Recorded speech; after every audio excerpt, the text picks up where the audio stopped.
Sedikit mengenai profil Universitas Tekubang Semarang yang merupakan universitas swasta di Semarang, memiliki visi dan misi pada tahun 2035, perguruan tinggi yang bereputasi internasional, berbasis teknologi, dan berjiwa kewirausahaan.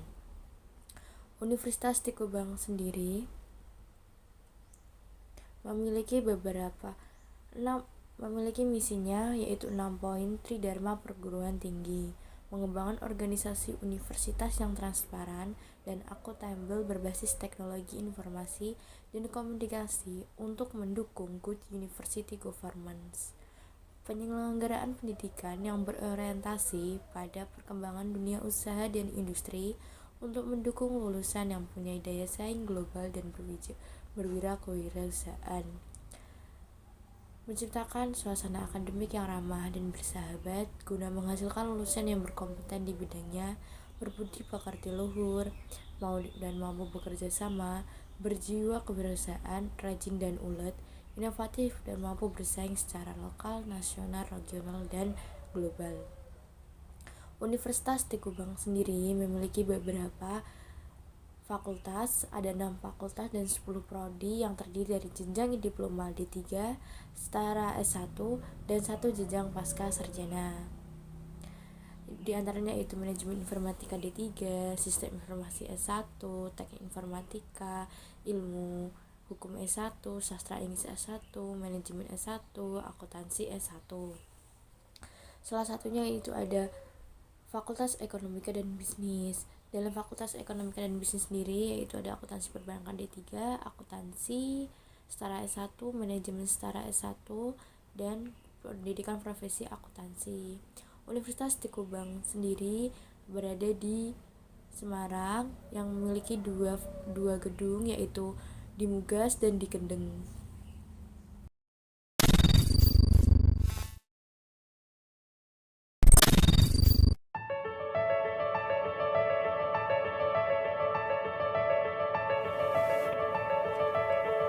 Dimulai dari sini, saya merasa bahwa sukses bukan lagi cuma sekedar angan-angan. Dimulai dari sini, saya mulai bertemu dan mempelajari ilmu ekonomi dan bisnis dari dosen-dosen yang profesional dan dosen-dosen yang benar-benar ahli di bidang ekonomi dan bisnis. Dimulai dari sini, saya diajarkan bagaimana menjadi seorang pebisnis yang handal dan terampil. Dimulai dari sini, saya mulai mengerti bagaimana merencanakan sebuah plan agar dapat direalisasikan dengan baik. Selain itu, dimulai dari sini, saya mulai mengerti bagaimana kesulitannya untuk menjadi seorang owner perusahaan yang harus mempertahankan, mengembangkan daripada usaha ini. Apalagi di tengah-tengah persaingan yang berat, dan lagi saya juga merintis karir sebagai karyawan Bank Jateng. Jadi dalam situasi ini saya harus berusaha dua-duanya, karir yang sukses dan usaha yang sukses pula. Sukses bagi saya sih adalah apa yang kita inginkan, apa yang kita cita-citakan bisa tercapai. Tidak mudah sih memang kalau mengingat banyak hal yang telah saya lalui baik suka maupun duka. Kadang teringat sih masa-masa kuliah saat bagaimana saya berjuang hingga menjadi seperti sekarang ini. Peningkatan skill dan kompetensi diasah melalui pelatihan-pelatihan dan praktikum-praktikum di kampus yang sangat berguna sekali untuk perkembangan karier saya saat ini. Itu menjadi bekal yang sangat berharga untuk saya bisa menjadi sukses. Kegiatan kemahasiswaan memupuk percaya diri saya, sehingga menjadi bekal saya dalam berkarya di dunia kerja. Pendidikan di sini sangat berkualitas, mulai dari dosen, fasilitas pembelajaran, tidak heran akreditasinya bagus. Sukses kami dimulai dari sini. Sukses kami dimulai dari sini. Sukses kami dimulai dari sini.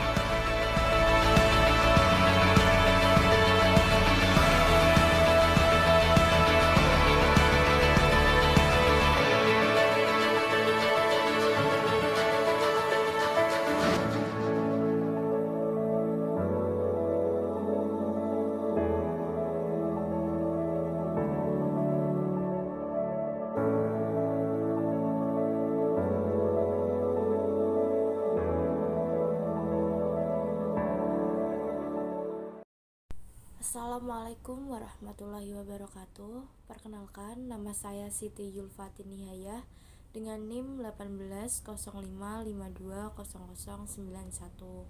Kali ini saya akan memaparkan materi mengenai surat berharga yang dinilai pada nilai wajar melalui laba rugi dan aset tetap pada mata kuliah praktek audit kelas C1 guna memenuhi nilai ujian akhir semester genap yang diampu oleh Bapak Arif Hikmawan Dwi Nugroho, SE AK MMCA CPA.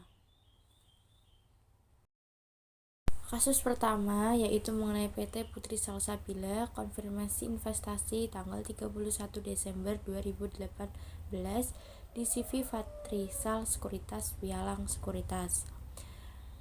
Bisa dilihat di sini bahwa tabel pembelian penjualan harga brokage fee-nya pada surat yang diterima dari Putri Salsabila, informasi secara rinci mengenai transaksi yang telah kami lakukan dengan Putri Salsabila selama tahun 2018.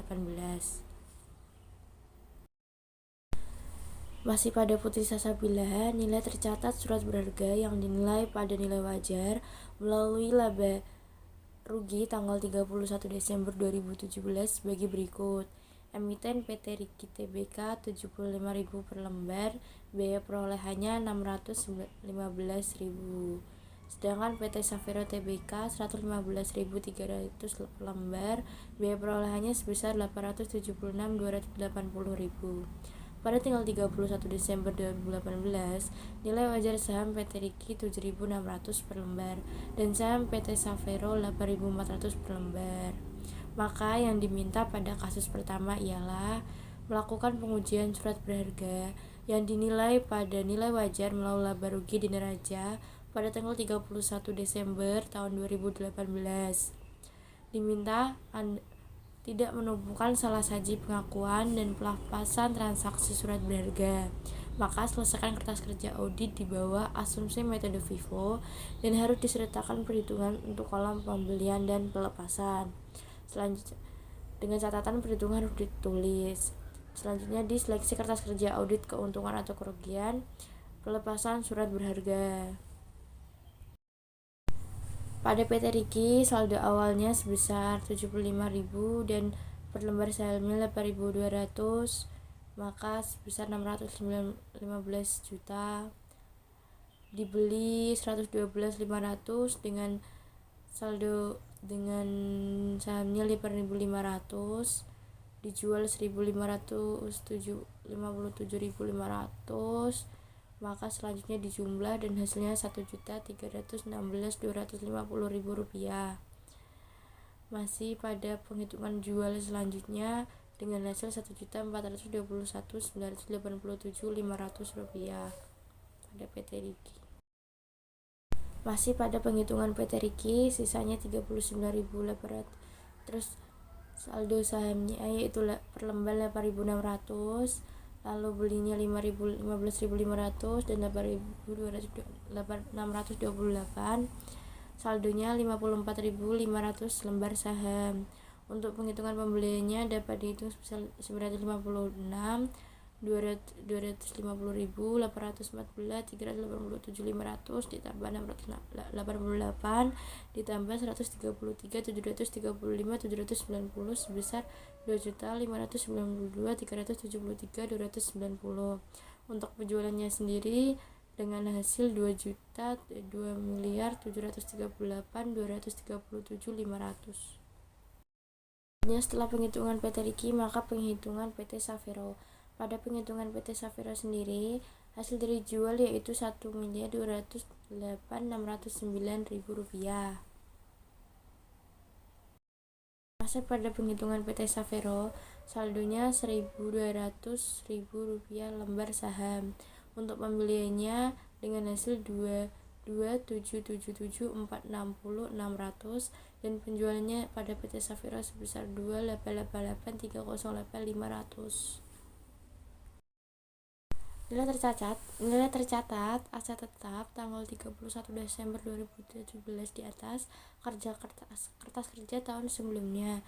Jenis aset tetapnya ada tanah, bangunan, mesin dan peralatan, kendaraan, peralatan kantor. Pada tanah biaya pengelolaannya 7851.609, bangunan 2209877260, mesin dan peralatan 434.655.175 rupiah, kendaraan 204.096.305 rupiah, peralatan kantor sebesar 222.838.200, akumulasi depresiasi sebesar 1.582.336.517, 364.268.809, 160.226.987, 300.072.013. Kebijakan akuntansi yang berkaitan dengan metode dan tarif depresiasi aset tetap. Metode garis lurus, di mana gedung tarif 5% per tahun, mesin dan peralatan tarif 24%, peralatan karton tarifnya 18%, dan kendaraan tarifnya 20%. Diminta selesaikan kertas kerja F4 dan berikan jurnal koreksi atas beban depresiasi dengan menggunakan data di atas. Data di kasus 2. Terus yang diminta berikutnya yaitu selesaikan kertas kerja pemeriksaan F1.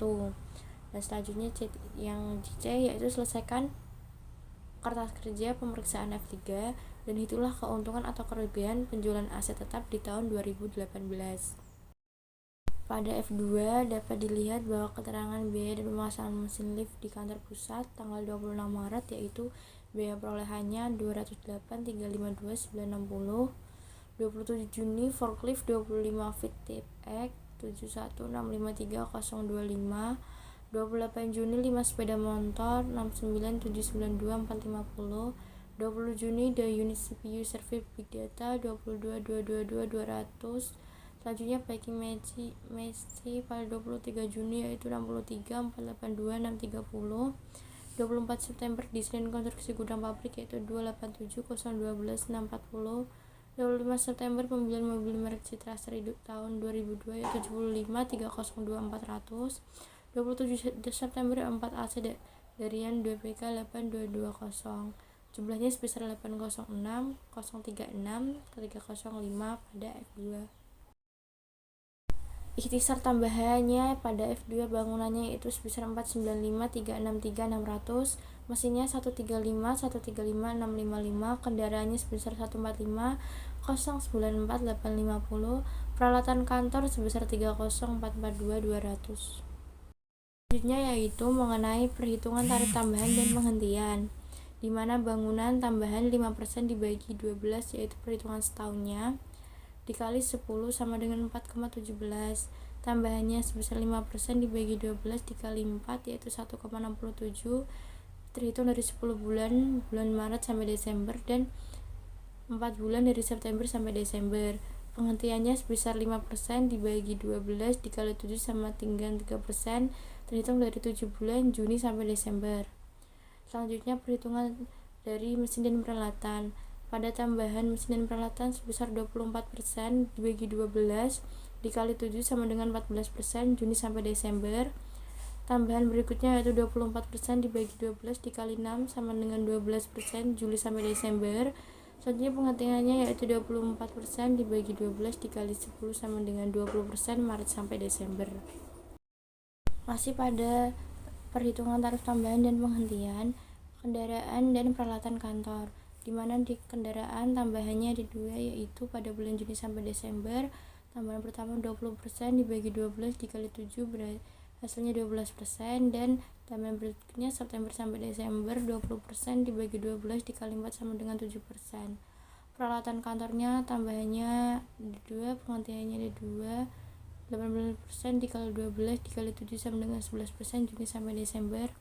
18% dibagi 12 dikali 4 6% September sampai Desember. Penghentiannya 18% dibagi 2 kali 4 12% Mei sampai Desember. Penghentiannya 18% dibagi 12 kali 4 6% September sampai Desember. Yaitu selanjutnya pertama menyelesaikan dari kasus pertama yaitu dimana sesuai dengan jurnal yang telah diterima dari PT Putri Salsabila. Berikut kami akan informasikan secara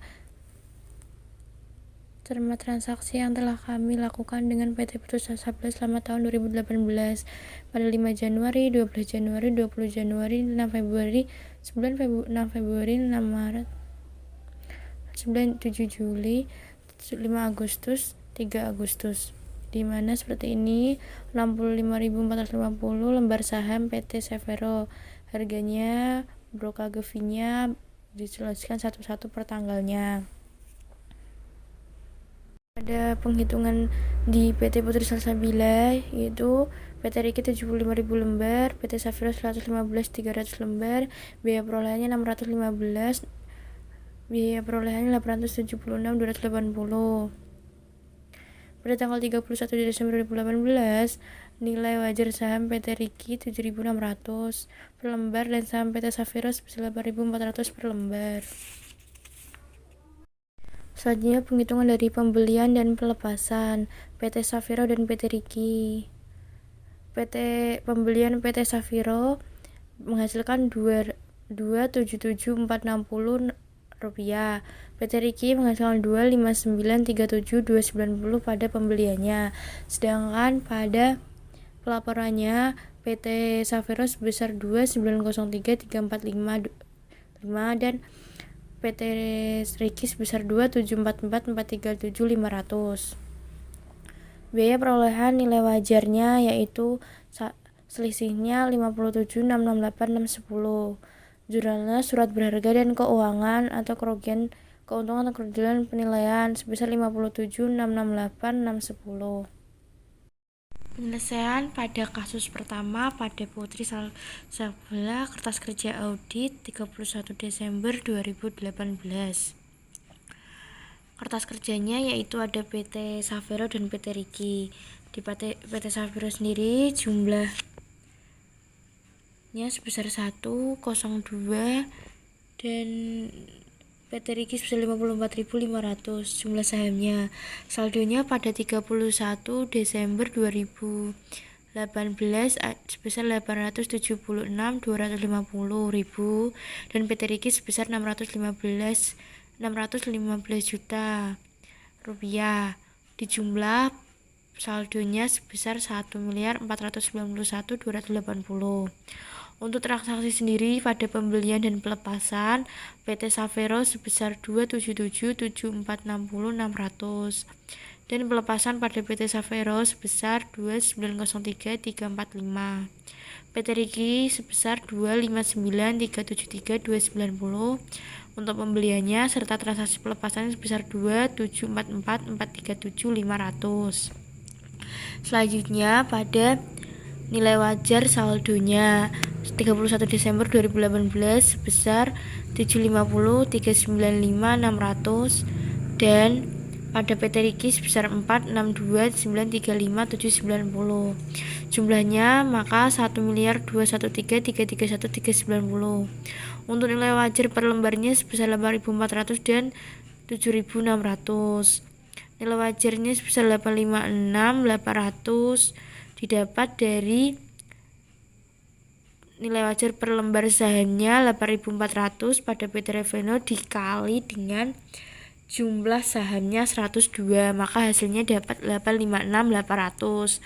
Dan untuk PT Riki dapatnya dari per lembar 7.600 ini dikali dari nilai jumlah sahamnya 54.500, maka hasilnya 414.200.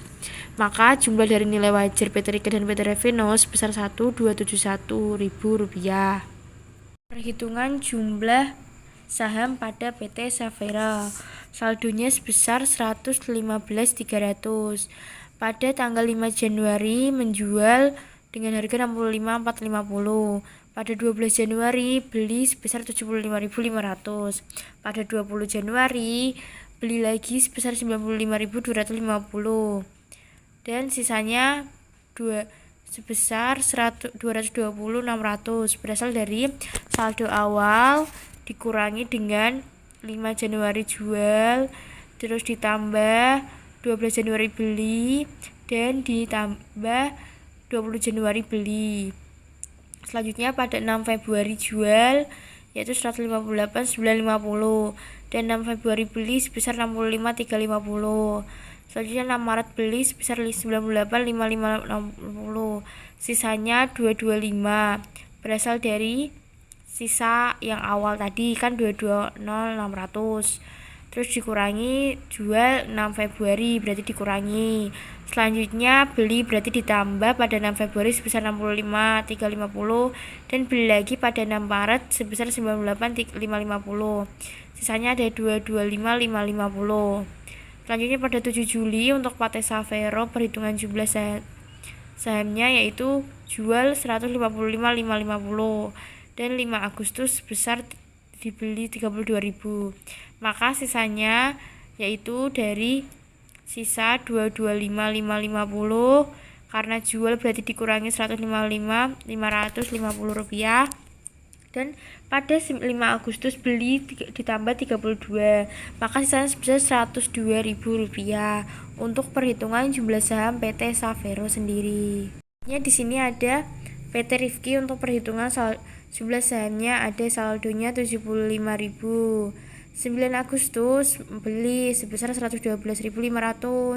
20 Agustus dijual, otomatis dikurangi 157.500. 10 September beli berarti ditambah 92.250. Sisanya sebesar dari saldo awal PT Rifki 75.000. Beli 9 Agustus berarti ditambah 112.500. 20 Agustus jual berarti dikurangi 157.500. 10 September beli sebesar 95.250 berarti sisanya 125.250 ribu rupiah. Selanjutnya pada PT Rifki 5 September beli 80.000, 20 September jual 166.250, 28 September beli sebesar 15.500. Maka sisa akhir pada jumlah saham pada PT Rifki yaitu sisanya ada sisa yang awal tadi 125.250 ditambah karena beli ditambah pada 15 September 80.000 dikurangi karena dijual 166.250 ditambah lagi karena beli 15.500, maka sisa akhir dari PT Rifki sebesar 54.500. Untuk kasus pertama, guna menyelesaikan yang B, sebelumnya kita harus menghitung pada pembelian dan pelepasan. PT Savero pada 12 Januari sebesar 534.045, 20 Januari sebesar 727.710, 6 Februari sebesar 496.006.500, 6 Maret sebesar 243.067, 5 Agustus sebesar 237.632.100.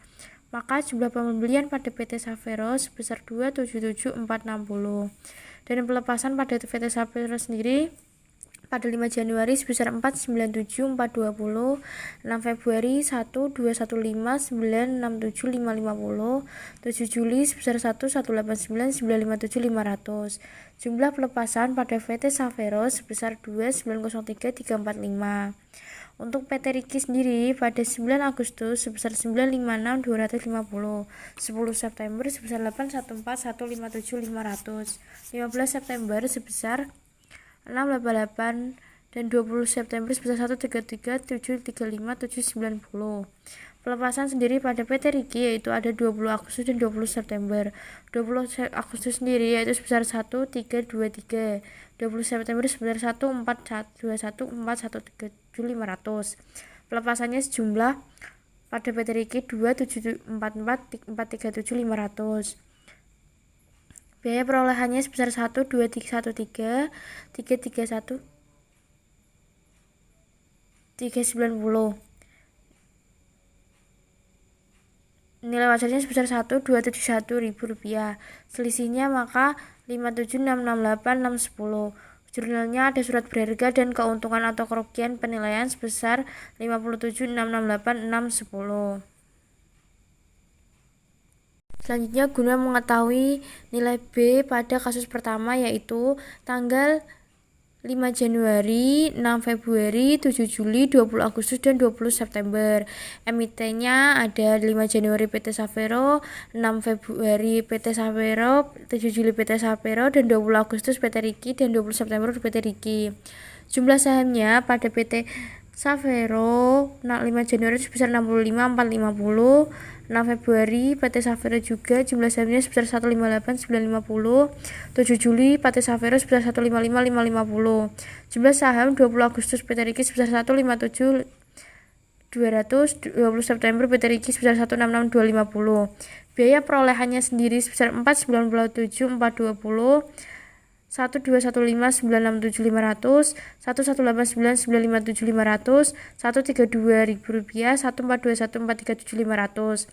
Penerimaan kas pada PT Savero pada tanggal 5 Januari sebesar 497.430 dan 6 Februari penerimaan kasnya sebesar 1.208.609 dan penerimaan kas pada 7 Juli PT Savero yaitu sebesar 1.182.279.500.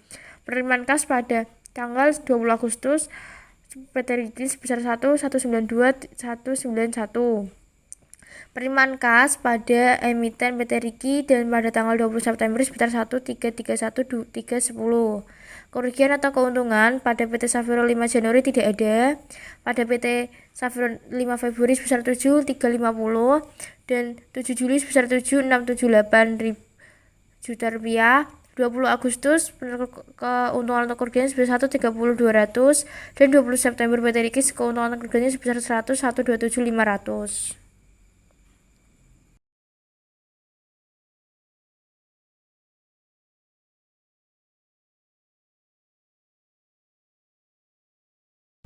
Dari gambaran F2 yang sudah dijelaskan, selanjutnya kita akan menyelesaikan F4.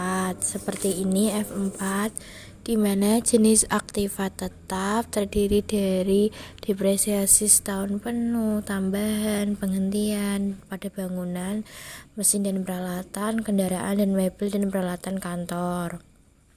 Selanjutnya pada F4 yaitu ada harga perolehan, tarif, depresiasi tahun, dan jumlah. Dimasukkan semuanya, depresiasi setahun penuhnya sebesar 2.209.877.260 dan selanjutnya tambahannya ada 208.352.960 dan ini penghentiannya sebesar 474.690.360 dengan tarif yang tadi sudah dijelaskan ada 5%, 4,17%, 1,67%, 3%. Depresiasi tahun 2018 sebesar 14,240.710 dengan jumlah M4 pada bangunan yaitu 109.734.582.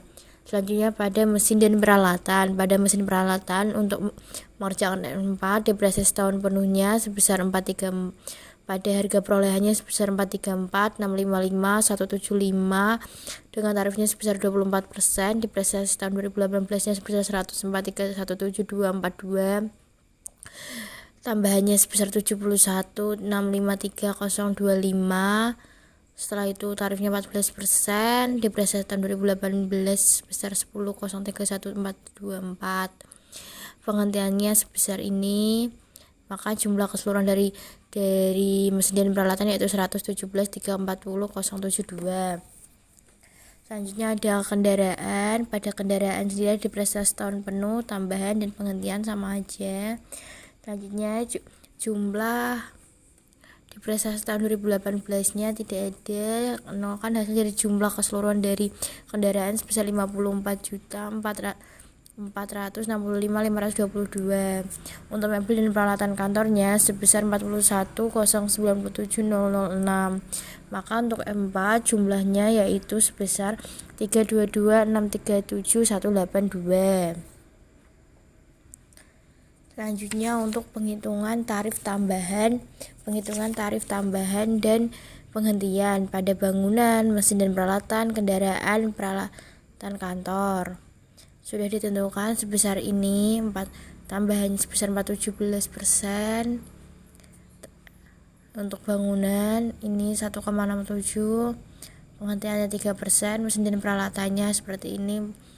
Nanti masuknya ke tarif yaitu sebesar 14% pada mesin dan peralatan, tambahannya 23 Juli sebesar 20%, penghentiannya 24% dibagi setahun dikali 10 bulan sebesar 20% pada mesin dan peralatan. Selanjutnya pada kendaraan sendiri tambahannya sebesar tambahan pada 28 Juni sebesar 20% bagi 12 dikali 7 sama dengan 12%, dan tambahan pada 25 September sebesar 20% bagi 12 dikali 4 sama dengan 7%. Selanjutnya ada peralatan kantor, tambahannya 20 Juni 18% dibagi 12 dikali 7 11%, tambahannya lagi 18% dikali 12 bagi kali 4 6%. Penghentiannya 29 Mei sebesar 12%, dan penghentian pada 25 September pada peralatan kantor sebesar 6%. Selanjutnya untuk penggunaan jurnalnya sendiri. Pada jurnal ini beban depresiasi sebesar 109.734.582, dan akumulasi depresiasi bangunan juga pada kredit sebesar 109.734.582. Beban depresiasi mesinnya sebesar 117. Ini tadi bisa dicari dari F4 tadi. Jadi dari jumlah F4 beban depresiasi mesinnya sebesar 117.340.072,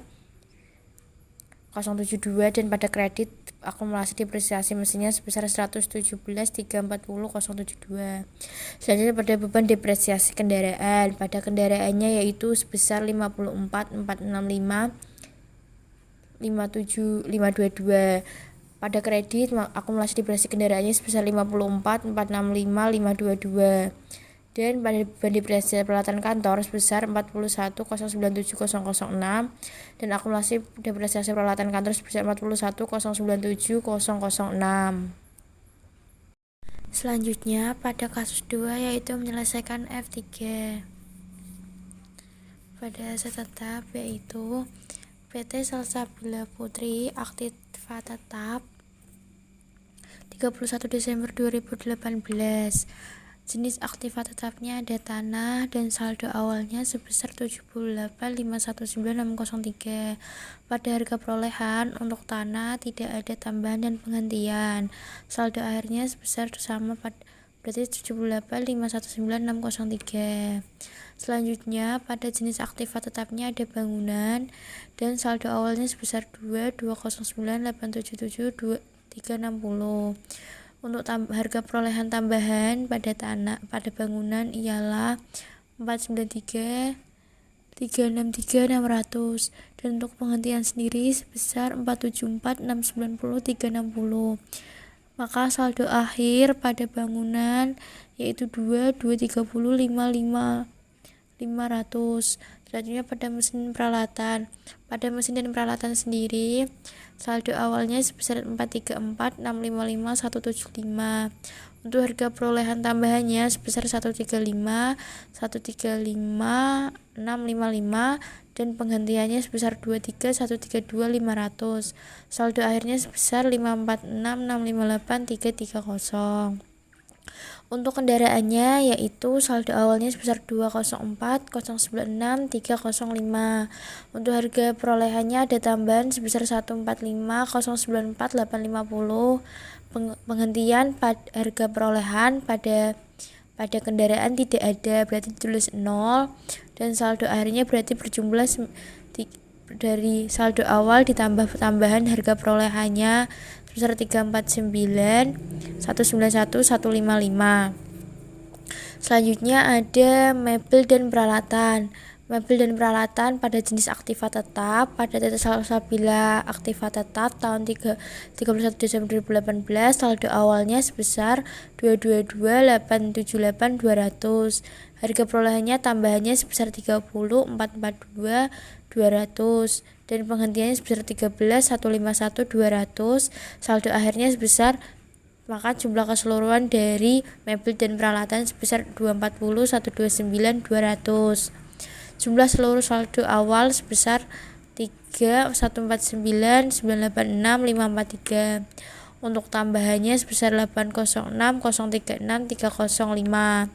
Jumlah keseluruhan pada penghentian pada harga perolehan sebesar 510.965.060, dan saldo akhirnya sebesar 3.445.048.788.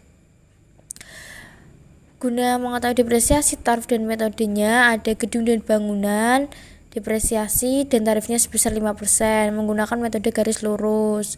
Untuk mesin dan peralatan, depresiasi tarifnya sebesar 24% dan metodenya garis lurus. Untuk kendaraan ada depresiasinya depresiasi kendaraan tarifnya ada 20% dan metodenya garis lurus. Sedangkan untuk depresiasi peralatan kantor tarifnya sebesar 18% dan metodenya garis lurus. Selanjutnya jenis aktiva tetapnya. Jenis aktiva tetap di sini ada tanah, bangunan, mesin dan peralatan, kendaraan, mebel dan peralatan kantor. Akumulasi depresiasi, mencari akumulasi depresiasi, saldo awalnya pada tanah 0, tambahannya 0, penghentiannya 0, saldo akhirnya berarti 0, tidak ada hasilnya. Untuk jenis aktiva tetap pada bangunan, akumulasi depresiasi saldo awalnya sebesar 1, 582, 336, 517, tambahannya sebesar 13, 481, 429, dan untuk penghentiannya sebesar 14, 240, 710, dan saldo akhirnya sebesar 1, 581, 577, 236.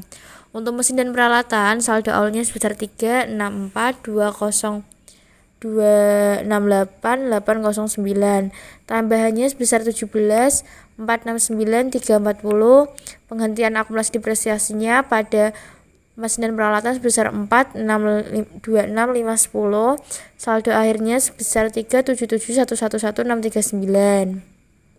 Untuk kendaraannya, jenis aktiva tetap pada kendaraan, akumulasi depresiasi bagi saldo awalnya yaitu 160, 226, 687, dan tambahannya sebesar 54, 6, 465, 523, penghentiannya 0, saldo akhirnya sebesar 214, 695, 590.